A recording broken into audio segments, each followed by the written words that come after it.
ॐ नमस्तेऽस्तु महामाये श्रीपीठे सुरपूजिते शङ्खचक्रगदाहस्ते महालक्ष्मी नमोऽस्तु ते।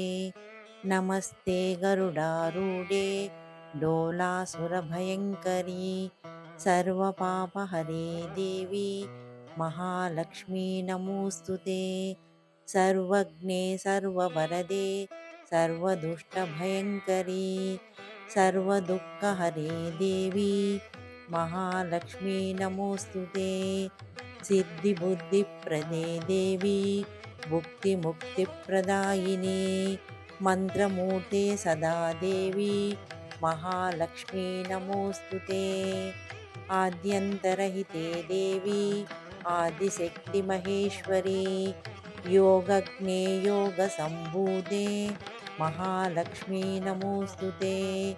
स्थूलसूक्ष्ममहारौद्रे महाशक्तिमहोदरे सर्वपापहरे देवी महालक्ष्मी नमोऽस्तु ते। पद्मासनस्थिते देवी परब्रह्मस्वरूपिणी परमेशी जगन्मातः महालक्ष्मी नमोऽस्तु ते।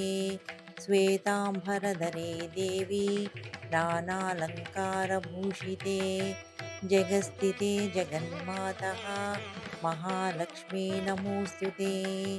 महालक्ष्म्याष्टकस्तोत्रं यः पठे भक्तिमान् नरः सर्वसिद्धिमवाप्नोति राज्यं प्राप्नोति सर्वदा।